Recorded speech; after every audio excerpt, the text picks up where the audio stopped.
오늘 시편 61편은 다윗이 아들 압살롬의 반역으로 피난을 갔던 상황을 그 배경으로 하고 있습니다.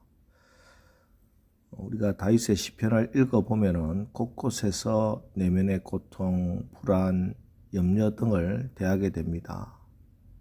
다윗은 이럴 때마다 다른 곳을 찾지 않고 하나님을 찾아서 위로와 힘을 얻었습니다.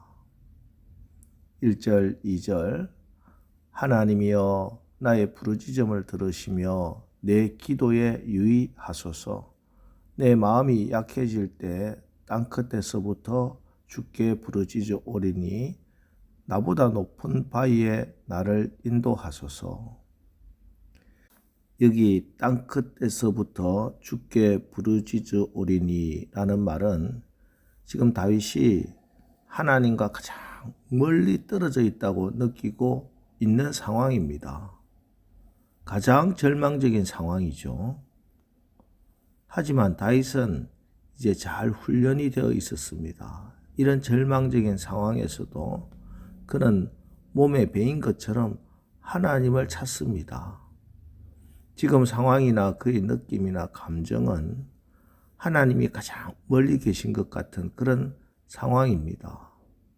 그러나 자기의 느낌이나 판단을 따르지 않고 절망하지 않고 더욱더 부르짖으며 하나님께 나가는 겁니다. 하나님이 가장 멀리 있는 것 같은 상황에서도 하나님을 소리질러 부르는 신앙, 이것이 승리하는 믿음입니다. 이러한 기도를 간절한 기도라 이렇게 말합니다. 야고보서를 보면 야고보 사도가 엘리야의 기도를 소개하는데 야고보서 5장 17절 18절 엘리야는 우리와 성정이 같은 사람이로되 그가 비가 오지 않기를 간절히 기도한즉 3년 6개월 동안 땅에 비가 오지 아니하고 다시 기도하니 하늘이 비를 주고 땅에 열매를 맺었느니라. 엘리야는 우리와 성정이 같은 사람입니다. 그런데 그가 기도할 때 3년 6개월 동안 하늘이 닫히고 다시 기도할 때 비가 내린 것은 그가 단순히 기도했기 때문이다 하고 말씀하지 않고 그 기도가 간절한 기도, 간절히 기도했기 때문에 하나님께 응답받았다 하고 야고보 사도는 말씀하고 있습니다. 기도는 간절하게 하는 것입니다. 간이 저리도록 창자가 아파 끊어질 만큼 뜨겁게 하는 겁니다. 그래서 성경에는 기도하는 모습을 종종 씨름한다 하는 말로 묘사하고 있습니다. 자기 뜻대로 모든 것이 되면 씨름할 이유가 없겠지요. 자기가 가고 싶은 길이 있는데 무엇인가 못 가게 하면은 그때 씨름하는 겁니다. 그렇습니다. 우리의 믿음의 선배들, 아니 예수님조차 더욱 간절히 기도하셨다 하는 말은 우리가 기도하면은 기도의 통로를 무언가 막고 계속해서 위협하면서 기도를 방해한다는 겁니다. 그러나 기도 응답을 받는 기도의 용사들은 위협이 들어올수록 더욱더 간절히, 방해가 있을수록 더욱더 간절히 하나님 앞에 기도하며 기도를 방해하는 것을 물리치면서 계속 더욱더 하나님께 나가는 겁니다. 이렇게 모든 의심과 방해를 물리치면서 간절히 부르짖고 또 부르짖어 응답받는 겁니다. 그런데 이게 머리로는 아는데 이런 신앙이, 이런 기도가 결코 쉽지 않다는 거 우리 잘 압니다. 왜? 우리의 몸에 배이지 않았기 때문에 그렇습니다. 습관이 되지 않았어요. 기도가. 사실 기도는요, 훈련되지 않으면 하루아침에 되지 않아요.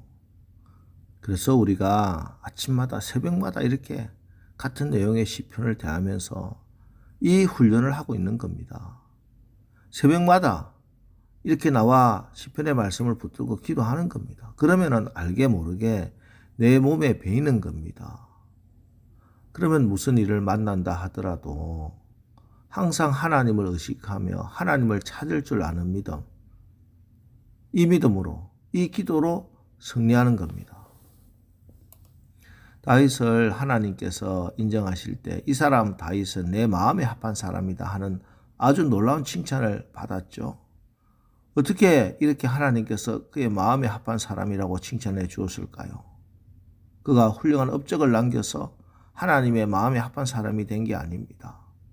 많은 물질로 하나님께 드려서 하나님 마음에 합한 사람이 된 것도 아닙니다. 다윗은 자기의 마음을 하나님께 드렸습니다. 마음속에 있는 모든 것을 가지고 하나님을 간절히 찾았던 사람이 다윗입니다. 그래서 하나님은 다윗이 하나님의 마음에 합한 자다 칭찬해 주신 겁니다. 지금까지 우리가 새벽마다 읽은 시편들만 보더라도 다윗은 그 마음에 일어나는 모든 것을 다 하나님께 아뢰습니다. 때로는 마음에 분노가 일어나고 원수 때문에 어찌할 바를 모를 때도 하나님을 찾은 사람이 다윗입니다. 많은 사람들은 자기가 분노의 감정이 일어날 때 하나님을 찾아 나와서 하나님께 아뢰는 것 대신에 사람들 찾아가서 그 분노를 쏟아내거나 혹은 홀로 분노를 삭입니다. 하지만 다윗은 하나님께 그 마음에 분노까지도 가지고 나왔습니다. 그리고 간절히 다 쏟아내는 거예요. 마음이 무너지고 힘들고 애통하는 마음이 들 때도 그때도 혼자 입을 뒤집어 쓰고 끙끙대지 않고 하나님께 나와서 토로했습니다.